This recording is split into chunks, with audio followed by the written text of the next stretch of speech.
ನಮ್ಮಲ್ಲಿ ಒಂದು ಮಾತು ಹೇಳ್ತಾರೆ, ಎಲೆ ಎತ್ತು ಅಂದರೆ ಉಂಡೋರೆಷ್ಟು ಅಂತ ಕೇಳಿದ್ರು ಅಂತ ಹೇಳಿ. ಯಾಕೆ ಈ ಮಾತು ಹೇಳ್ತಿದ್ದೀನಿ ಅಂದರೆ, ಈ ಸಂದೀಪ್ ಇದಾನಲ್ಲ ಇನ್ಸ್ಪೆಕ್ಟ್ರು, ಏನು ಸರ್ ನಮ್ಮ DYSPಗೂ ದುಡ್ಡು ಕೊಡ್ತಾ ಇದ್ದೀರಾ ಅಂತ ಕೇಳ್ತಾರೆ ನಾಚಿಕೆ ಬಿಟ್ಟು. ಅಂದರೆ ಏನ್ರಿ, ಎಲ್ಲರಿಗೂ ಒಬ್ಬ ಸಿಬ್ಬಂದಿಯಿಂದ ಹಿಡಿದು DYSPವರೆಗೂ ಎಲ್ರಿಗೂ ದುಡ್ಡು ಕೊಡ್ಕೊಂಡು ಬರಬೇಕಾ?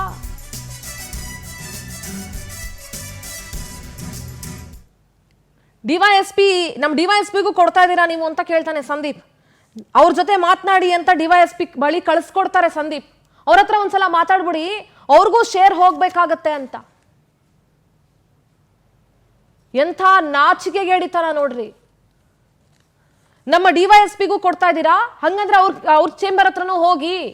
ಇನ್ನು ಯಾರ್ಯಾರ ಹತ್ರ ಹೋಗ್ಬೇಕು ಮಿಸ್ಟರ್ ಸಂದೀಪ್ ಹೇಳಿ ಅಲ್ಲ, ಇನ್ನು ಯಾರ್ಯಾರ ಹತ್ರ ಹೋಗ್ಬೇಕು, ಎಲ್ಲೆಲ್ಲಿ ಕಳಿಸ್ತೀರಿ?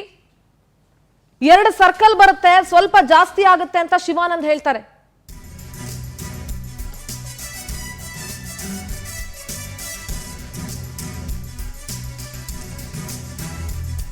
ಶಿವಾನಂದ್ ಬಳಿಯಲ್ಲಿ ಗುಟ್ಟಾಗಿ ಹೇಳಿ ರೇಟ್ ಫಿಕ್ಸ್ ಮಾಡ್ತಾರೆ DYSP.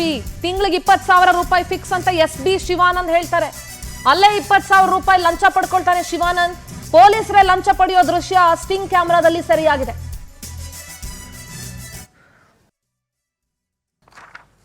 ತಿಂಗಳಿಗೆ 20,000 ಫಿಕ್ಸು, ರೇಟ್ ಫಿಕ್ಸ್ ಆಗೋಗಿದೆ ತಿಂಗಳಿಗೆ 20,000 ರೂಪಾಯಿ ಅಂತ ಹೇಳಿ ಅಲ್ಲೇ 20,000 ದುಡ್ಡನ್ನ ಪಡ್ಕೊಳ್ತಾರೆ ಶಿವಾನಂದ್.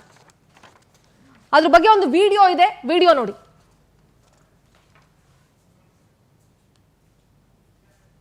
ಇವಾಗ ನಾವೇ ಅವರು ಪ್ರವೀಣ್ ಶೆಟ್ಟಿ ಪ್ಲೇಸ್ಗೆ ನಾವೇ ಬಂದಿದ್ದೀವಿ. ತೊಂದರೆ ಇಲ್ಲ. ಸರ್ ಹೇಳ್ತೀನಿ. ಒಂಚೂರು ಹೆಲ್ಪ್ ಮಾಡಿಸ್ಕೊಡ್ಬೇಕು ನೀವು.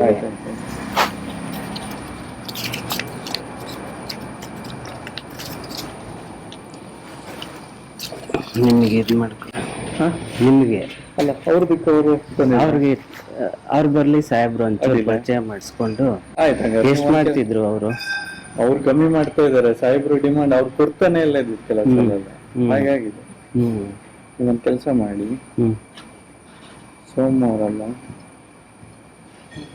ಸೋಮವಾರ ಬೆಳಿಗ್ಗೆ ನಮ್ಗೆ ಒಂದು 9-10 ಗಂಟೆ ಫೋನ್ ಮಾಡಿ. ನೀವು ಇಲ್ಲೆಲ್ಲ ಹೊಲ್ಟಾಗಿದ್ದೀವಿ? ಹೆಬ್ರಿಯಲ್ಲಿ ಹೊಲ್ಟಾಗಿದ್ರು. ಆಯ್ತು, ನಾನು ಅವ್ರಿಗೆ ಇದು ಮಾಡಿಸಕ್. ಅವ್ರು ಎಷ್ಟು ಮಾಡ್ತಿದ್ರು ಮೊದಲು? ಅವ್ರು ಒಂದ್ಸಲ 5 ಕೊಡ್ತು, ಒಂದ್ಸಲ 10 ಕೊಡ್ತಾ ಇದ್ರು. ಇವ್ರು ಅದು ಕಮ್ಮಿ ಆಯ್ತು ಇಲ್ಲಿಗೆ ಬರ್ಲಿಲ್ಲ. ಇವ್ರಿಗೆ ಎಷ್ಟು ಹೇಳಿದ್ರು ಇನ್ಸ್ಪೆಕ್ಟರ್? ಅವ್ರಿಗೆ 20 ಹೇಳಿದ್ರು. ನಮ್ಮಲ್ಲಿ ಇವತ್ತು ಮಾತಾಡ್ತೀನಿ, ಕಮ್ಮಿ ಮಾಡ್ತೀನಿ. ನೀವೇ ನೋಡ ಸಪೋರ್ಟ್ ಮಾಡ್ತೀವಿ ಸಾಕಲ್ಲ. ನಿಮ್ಗೆ ಏನ್ ಸಮಸ್ಯೆ ಆಗ್ತದೆ ಸಪೋರ್ಟ್ ಮಾಡ್ತೀವಿ ಹಾಗೆ ಹೇಳಿ. ನೀವು ಸೋಮವಾರ ಬೆಳಿಗ್ಗೆ ನನಗೊಂದು ಫೋನ್ ಮಾಡ್ಬೇಕು ಆಯ್ತಾ? ಆವಾಗ ನಾನು ನಾನು ಪ್ರತಿ ಸಲ ನೀವು ನನ್ನ ಹತ್ರನೇ ಅಪ್ರೋಚ್ ಆದ್ರೆ ತೊಂದರೆ ಇಲ್ಲ. ಕೆಲಸ ಎಲ್ಲ ಸ್ಟ್ರಕ್ ಆಗಿ ನಿಂತಿದೆ ಅಲ್ಲ? ಅದು ಈಗ 45 ಜನ ಇದ್ದಾರೆ ಅಷ್ಟೇ. ಹೌದಾ? ಅಲ್ಲಿ ನಮ್ಮ ಬೆಳಮಣ್ಣೆ ಪ್ಲಾಂಟ್ ಅಂತ ಮಾಡ್ರಿ ಇದೇ. ಈಗ ಮಳೆಗಾಲ ಅಲ್ಲ, ಸರಿ. ಓಕೆ, ಶಿವಾನಂದ್ ಅಂತ ಏನಾದ್ರು ಇದ್ರೆ ಫೋನ್. ಓಕೆ, ಇವಾಗ ನಾವೇ ಅವರು ಪ್ರವೀಣ್ ಶೆಟ್ಟಿ ಪ್ಲೇಸ್ಗೆ ನಾವೇ ಬಂದಿದ್ದೀವಿ. ತೊಂದರೆ ಇಲ್ಲ. ಸರ್ ಹೇಳ್ತೀನಿ. ಒಂಚೂರು ಹೆಲ್ಪ್ ಮಾಡಿಸ್ಕೊಡ್ಬೇಕು ನೀವು.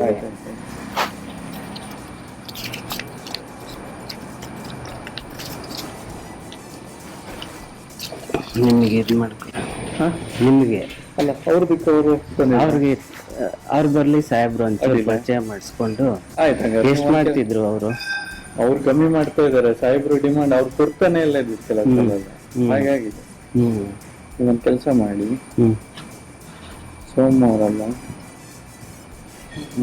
ಸೋಮವಾರ ಬೆಳಿಗ್ಗೆ ನಮ್ಗೆ ಒಂದು 9-10 ಗಂಟೆ ಫೋನ್ ಮಾಡಿ. ನೀವು ಇಲ್ಲೆಲ್ಲ ಹೊಲ್ಟಾಗಿದ್ದೀವಿ? ಹೆಬ್ರಿಯಲ್ಲಿ ಹೊಲ್ಟಾಗಿದ್ರು. ಆಯ್ತು, ನಾನು ಅವ್ರಿಗೆ ಇದು ಮಾಡಿಸಕ್. ಅವ್ರು ಎಷ್ಟು ಮಾಡ್ತಿದ್ರು ಮೊದಲು? ಅವ್ರು ಒಂದ್ಸಲ 5 ಕೊಡ್ತು, ಒಂದ್ಸಲ 10 ಕೊಡ್ತಾ ಇದ್ರು. ಇವ್ರು ಅದು ಕಮ್ಮಿ ಆಯ್ತು ಇಲ್ಲಿಗೆ ಬರ್ಲಿಲ್ಲ. ಇವ್ರಿಗೆ ಎಷ್ಟು ಹೇಳಿದ್ರು ಇನ್ಸ್ಪೆಕ್ಟರ್? ಅವ್ರಿಗೆ 20 ಹೇಳಿದ್ರು. ನಮ್ಮಲ್ಲಿ ಇವತ್ತು ಮಾತಾಡ್ತೀನಿ, ಕಮ್ಮಿ ಮಾಡ್ತೀನಿ. ನೀವೇ ನೋಡ ಸಪೋರ್ಟ್ ಮಾಡ್ತೀವಿ ಸಾಕಲ್ಲ. ನಿಮ್ಗೆ ಏನ್ ಸಮಸ್ಯೆ ಆಗ್ತದೆ ಸಪೋರ್ಟ್ ಮಾಡ್ತೀವಿ ಹಾಗೆ ಹೇಳಿ. ನೀವು ಸೋಮವಾರ ಬೆಳಿಗ್ಗೆ ನನಗೊಂದು ಫೋನ್ ಮಾಡ್ಬೇಕು ಆಯ್ತಾ? ಆವಾಗ ನಾನು ಪ್ರತಿ ಸಲ ನೀವು ನನ್ನ ಹತ್ರನೇ ಅಪ್ರೋಚ್ ಆದ್ರೆ ತೊಂದರೆ ಇಲ್ಲ. ಸರ್, ಲಂಚಾವತಾರದ ವಿಡಿಯೋಗಳ ಮೇಲೆ ವಿಡಿಯೋಗಳು, ಸ್ಟಿಂಗ್ ಕ್ಯಾಮ್ರಾ ಮುಂದೆ ಹೇಗೆ ಬೆತ್ತಲಾಗಿದ್ರು, ಹೇಗೆ ಮರ್ಯಾದೆ ಬಿಟ್ಟಿದ್ರು, ಏನು ಹೇಳ್ತೀವಿ?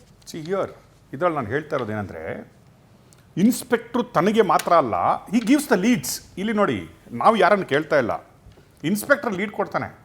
ಅವ್ರಿಗೆ ಕೊಡಿ. ನೀವು DYSP ಆಫೀಸ್ಗೂ ಏನಾದರೂ ಮಾಡ್ತಾ ಇದ್ರೆ ಇಲ್ಲ, ನನಗೆ ಮಾತ್ರ ಆಗಲ್ಲ, ಮೇಲಧಿಕಾರಿಗಳಿಗೂ ಹಂಚಬೇಕು. ಪಾಪ ಅವರು ಏನೋ DYSP ಎಲ್ಲ ಕೂತ್ಕೊಂಡಿದ್ರು, ಅವರೇನು ನಮ್ಮ ಹತ್ರ ಲಂಚ ಕೇಳಲಿಕ್ಕೆ, ಲೀಡ್ ಕೇಳಲಿಕ್ಕೆ ಬಂದಿಲ್ಲ.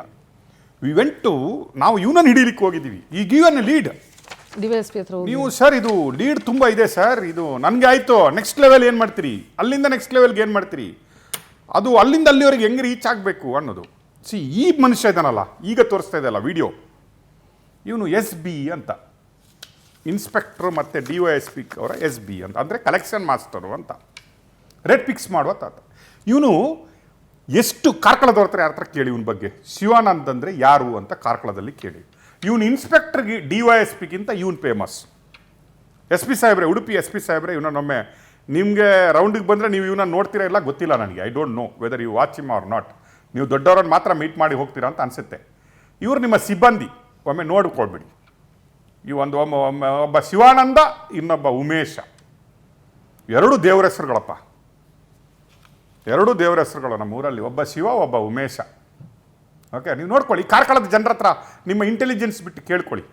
ಈ ಶಿವಾನಂದ ಯಾರು, ಹೆಂಗೆ, ಎಷ್ಟು ವರ್ಷದಿಂದ ಈ SB ಬಿಸ್ನೆಸ್ಸಲ್ಲಿದ್ದಾನೆ, ಸ್ಟೇಷನಿಂದ DYSP ಆಫೀಸಿಂದ ಇಲ್ಲಿಗೆ ಎಷ್ಟು ಸಮಯದಿಂದ ಬರ್ತಾನೆ, ಕೋಳಿ ಅಂಕದಿಂದ ಹಿಡಿದು ಎಲ್ಲಿವರೆಗೆ ಇವಂದು ಮಾಮೂಲಿ ಫಿಕ್ಸ್ ಮಾಡ್ತಾನೆ, ಕಲೆಕ್ಷನ್ ಮಾಡ್ತಾನೆ, ಬಾರ್ಗಳಿಗೆ ಯಾವಾಗ ಹೋಗ್ತಾನೆ, ಯಾವ ಅಂಗಡಿಯಲ್ಲಿ ಕಲೆಕ್ಷನ್ ಆಗಿ ರೆಡಿ ಇರುತ್ತೆ, ಕ್ವಾರಿಗಳಲ್ಲಿ ಅವರು ಎಲ್ಲಿ ಯಾವ ಅಂಗಡಿಯಲ್ಲಿ ಇಡ್ತಾರೆ, ಅಲ್ಲಿಂದ ಯಾರು ಕಲೆಕ್ಷನ್ ಮಾಡ್ತಾರೆ, ಸ್ವಲ್ಪ ನೀವು ಕೇಳ್ಕೊಳ್ಳಿ.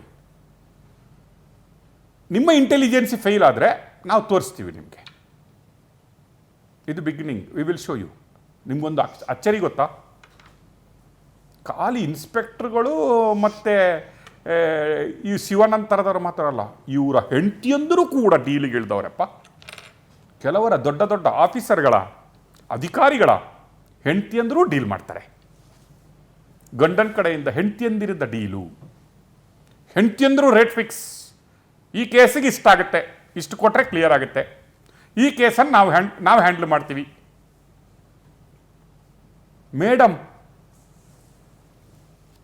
ಮೇಡಮ್ ಜಿ ಗೊತ್ತಿರ್ಬೋದು ನಾನು ಯಾರ ಬಗ್ಗೆ ಮಾತಾಡ್ತಾ ಇದ್ದೀನಿ ಅಂತ, ಯಾರ ಬಗ್ಗೆ ದಿಸ್ ಈಸ್ ನಾಟ್ ಫೇರ್. ಸರ್ಕಾರಿ ವ್ಯವಸ್ಥೆಯನ್ನು ಹೆಂಡತಿಯಂದರಿಗೆ ಬಿಟ್ಕೊಡೋದು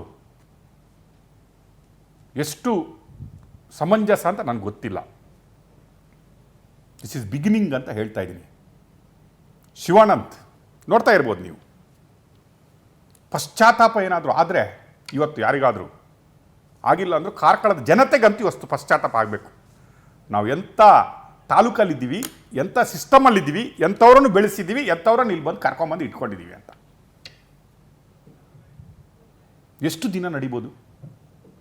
ಯಾರು ಮಾತಾಡಲ್ಲ, ಯಾರಿಗೆ ಮಾತಾಡ್ಲಿಕ್ಕೆ ಧೈರ್ಯ ಇಲ್ಲ, ಯಾರು ಮಾತಾಡಲ್ಲ. ಮಾತಾಡಿದ್ರೆ ಕೇಸ್ ಹಾಕ್ತಾರೆ. ಮಾತಾಡಿದರೆ ಏನು ಮಾತಾಡಿದರೆ ರಾಂಗ್ ಕೇಸಾಗಿ ತೆಗೆದು ಒಳಗಾಕ್ಬಿಡೋದು, ಇಲ್ಲ ಎಲ್ಲಿಯಾದ್ರೂ ಅವ್ನು ಸಿಕ್ಕಾಕೋತಾನಂತ ಕಾಯ್ತಾ ಇರೋದು. What next? ಪೊಲೀಸರೇ ಒಂಥರ ಕ್ರಿಮಿನಲ್ಗಳಾಗ್ಬಿಟ್ಟಿದಾರಲ್ಲ sir. It is not only police, again ನಾನು ಹೇಳ್ತೀನಿ, ವಿದ್ಯಾಸಂಸ್ಥೆಗಳಿಂದ ಹಿಡಿದು ಎವ್ರಿಬಡಿ ಲೂಟಿಂಗ್ ಅಲ್ಲ ಸರ್, ಈಗ ಅವ್ರನ್ನೆಲ್ಲ ಕ್ವೆಶ್ಚನ್ ಮಾಡಬೇಕಾಗಿರೋ ನಾನು ಹೇಳ್ತೀನಿ, ನನ್ನ ಬಗ್ಗೆ ಬರೀರಿ ನೀವು, ಬರ್ಸಿ. ಇನ್ನು ಬೇಕಂದ್ರೆ ಕಾರ್ಕಳದಲ್ಲಿ ನಿಮ್ಮೆಲ್ಲ ಚೇಲಗಳು ಇರ್ತಾವಲ್ಲ, ಬರ್ಸಿ. I am very happy. Okay, it is shame. ನೋಡ್ರಿ ಅವನು ಹೆಂಗೆ ಫಿಕ್ಸ್ ಮಾಡ್ತಾನಂದ್ರೆ, ಸೋಮವಾರ ಬರ್ತೀರಾ sir, I salute my sting team. ಅದಕ್ಕೆ ಎದೆಗಾರಿಕೆ ಬೇಕ್ರಿ. ಇಷ್ಟು ರಿಸ್ಕ್ ತಗೊಂಡು ಒಬ್ಬ ಇನ್ಸ್ಪೆಕ್ಟರ್ ಚೇಂಬರ್ಗೆ ಹೋಗಿ, ಒಬ್ಬ DYSP ಚೇಂಬರ್ಗೆ ಹೋಗ್ಬೇಕು ಅಂದರೆ, ಪೊಲೀಸ್ ಡಿಪಾರ್ಟ್ಮೆಂಟ್ ಇಂಥ ಖದೀಮ್ರ ಒಳಗಡೆ ಹೋಗ್ಬಿಟ್ಟು ಅದನ್ನು ಸ್ಟಿಂಗ್ ಮಾಡಬೇಕಂದ್ರೆ ಅದಕ್ಕೆ ಎದೆಗಾರಿಕೆ ಬೇಕ್ರಿ. It is not easy. ಪ್ರಾಣ ತ್ಯಾಗ ಇಡಬೇಕಾಗತ್ತೆ ಇವರೊಟ್ಟಿಗೆ ಹೋಗುವಾಗ. ಇವ್ರು ಹೇಳ್ತಾರೆ, ನಿನ್ನನ್ನು ಗಾಂಜಾ ಕೇಸಲ್ಲಿ ಫಿಟ್ ಮಾಡಲಾ, ನಿನ್ನನ್ನು ಬೇರೆ ಕೇಸಲ್ಲಿ ಏನಾದರೂ ಫಿಟ್ ಮಾಡಲಾ. ನಮ್ಮ ಟೀಮನ್ನು ಮಾಡಿದ್ದಾರೆ ಮೊದಲೊಬ್ರು. ಸರ್ ಟೀಮ್ ಯಾಕೆ ಸರ್? ಸಮಯ ಬಂದಾಗ ಹೇಳ್ತೀನಿ. ನಮ್ಮನ್ನು ಮಾಡ್ಲಿಕ್ಕೆ ಟ್ರೈ ಮಾಡೋರು. Will not stop here. ಭ್ರಷ್ಟಾಚಾರಿಗಳು ಮಾತ್ರ ಅಲ್ಲ, ಅವರ ಪರವಾಗಿ ಫೋನ್ ಮಾಡೋವರಿಗೆ ಹೇಳ್ತಾ ಇದ್ದೀನಿ ಇವತ್ತು warning. Yes sir, we have a breaking updates. Yes, we'll go with the breaking updates. ನಮ್ಮ ಡಿವೈಎಸ್ಪಿಗೂ ಕೊಡ್ತಾ ಇದ್ದೀರಾ ಏನ್ ಸಾರ್, ನಮಗ್ ಮಾತ್ರನ ಅವ್ರಿಗೆ ಕೊಡಲ್ವಾ ನೀವು ಅಂತ ಸಂದೀಪ್ ಕೇಳ್ತಾರೆ. ಅವ್ರ ಜೊತೆ ಮಾತನಾಡಿ ಅಂತ ಡಿವೈಎಸ್ಪಿ ಹತ್ರನೂ ಕಳಿಸ್ತಾರೆ. ಡಿವೈಎಸ್ಪಿ ವಿಜಯ್ ಪ್ರಸಾದ್ ಚೇಂಬರ್ಗೆ ನಮ್ಮ ಟೀಮ್ ಹೋಗುತ್ತೆ. ಅಲ್ಲಿ SB ಶಿವಾನಂದ್ ಮೊದಲು 2,000 ತಗೊಳ್ತಾನೆ. ನೀವು ಡಿವೈಎಸ್ಪಿ ಹತ್ರ ಒಳಗೆ ಹೋಗ್ಬೇಕಂದ್ರೆ 2,000 ಕೊಡಿ ಅಂತ, ಅಂದ್ರೆ ದೇವ್ರ ದರ್ಶನ ಮಾಡ್ಬೇಕಂದ್ರೆ ಮೊದಲೇ ನೈವೇದ್ಯ ಇಟ್ಬಿಟ್ಟು ಹೋಗು ಅಂತ ಡೈರೆಕ್ಟ್ ಆಗಿ ನನಗೆ ಫೋನ್ ಮಾಡಿ ಅಂತ ಹೇಳ್ತಾನೆ. ಹೀಗೆ ಹೇಳಿ ಮಾರನೇ ದಿನ ಸ್ಟೇಷನ್ಗೆ ಬರಕ್ ತಿಳಿಸ್ತಾನೆ ಶಿವಾನಂದ್. ಡಿವೈಎಸ್ಪಿ ಠಾಣೆಯಲ್ಲಿ ಇಲ್ಲದ ಟೈಮಲ್ಲೇ, ಅಂದ್ರೆ ಡಿವೈಎಸ್ಪಿ ಸ್ಟೇಷನ್ ಅಲ್ಲಿ ಇಲ್ಲದೆ ಇರುವಂತ ಸಮಯದಲ್ಲಿ ಡೀಲ್ ಕುದುರಿಸ್ತಾರೆ. ಡಿವೈಎಸ್ಪಿ ಹೆಸರಲ್ಲಿ ಉಳಿದ ಸಿಬ್ಬಂದಿ ಲಂಚದ ಹಬ್ಬ ಮಾಡ್ತಾರ್ರಿ, ನಮ್ ಡಿವೈಎಸ್ಪಿಗೂ ಕೊಡ್ತಾ ಇದ್ದೀರಾ ಅಂತ ಹೇಳಿ ಅವ್ರ ಹೆಸರನ್ನು ಹೇಳ್ಕೊಂಡು ಅವ್ರು ಇಲ್ದಿರೋ ಟೈಮಲ್ಲಿ ಲಂಚದ ಹಬ್ಬ ಮಾಡ್ತಾರೆ. ಮಾರನೇ ದಿನ ಸ್ಟೇಷನ್ಗೆ ಹೋಗುತ್ತೆ ಪವರ್ ಸ್ಟಿಂಗ್ ಟೀಮ್. ಡೀಲ್ ಬಗ್ಗೆ ನೇರವಾಗಿ ಮಾತಿಗಿಳಿತಾರೆ ಸ್ಪೆಷಲ್ ಬ್ರಾಂಚ್ ಆಫೀಸರ್. 2 ಸರ್ಕಲ್ ಬರುತ್ತೆ, ಸ್ವಲ್ಪ ಜಾಸ್ತಿ ಆಗುತ್ತೆ ಅಂತ ಹೇಳ್ತಾನೆ SB Shivanand. Such a Shem. ಈ ಪದಗಳೆಲ್ಲ ತುಂಬಾ ಸ್ಟ್ಯಾಂಡರ್ಡ್ ಆಗೋದು, ಇನ್ನು ಕೆಳಗಿನ ಪದ ಇಲ್ಲಿ ಕುತ್ಕೊಂಡು ಬಳಸಕ್ ಆಗಲ್ಲ. ಅಲ್ಲೇ 20,000 ರೂಪಾಯಿ ಲಂಚ ಪಡ್ಕೊಳ್ತಾನೆ ಶಿವಾನಂದ್. ತಿಂಗಳಿಗೆ 20,000 ರೇಟ್ ಫಿಕ್ಸ್ ಆಗಿದ್ದಾರೆ ಅಂತ ಹೇಳಿ ಡಿವೈಎಸ್ಪಿ ಹೆಸರು ಹೇಳ್ಕೊಂಡು ಈ SP special branch officer Shivanand ಲಂಚ ತಗೊಳ್ತಾನೆ. ಪೊಲೀಸರೇ ಲಂಚ ಪಡೆಯೋ ದೃಶ್ಯ ಸ್ಟಿಂಗ್ ಕ್ಯಾಮೆರಾದಲ್ಲಿ ಸೆರೆಯಾಗಿದೆ.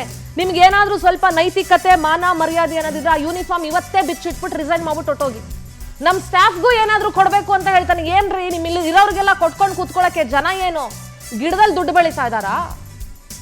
ನಮ್ ಸ್ಟಾಫ್ಗೂ ಕೊಡ್ಬೇಕು. ಇನ್ನೊಬ್ಬ ಪೊಲೀಸ್ ಉಮೇಶ್ ಅನ್ನೋರ್ಗೆ 1,000 ಕೊಡಿಸ್ತಾನೆ ಆ ಶಿವಾನಂದ್. ಪ್ರತಿ ತಿಂಗಳು ನಮ್ಮ ಕಚೇರಿಗೆ 25,000 ರೂಪಾಯಿ ತಲುಪಿಸ್ಬಿಡಿಯಪ್ಪ. ಏನು ಇವ್ರಪ್ಪನ ಮನೆ ಆಸ್ತಿ, ಇವ್ನು ಹೇಳ್ದಂಗೆ ದುಡ್ಡು ಕೊಟ್ಬಿಡಕ್ಕೆ. ಏನಿದ್ರು ನಮಗ್ ಕಾಲ್ ಮಾಡಿ, ನಾವು ಫುಲ್ ಸಪೋರ್ಟ್ ಮಾಡ್ತೀವಿ ಅಂತ ಹೇಳ್ತಾನೆ.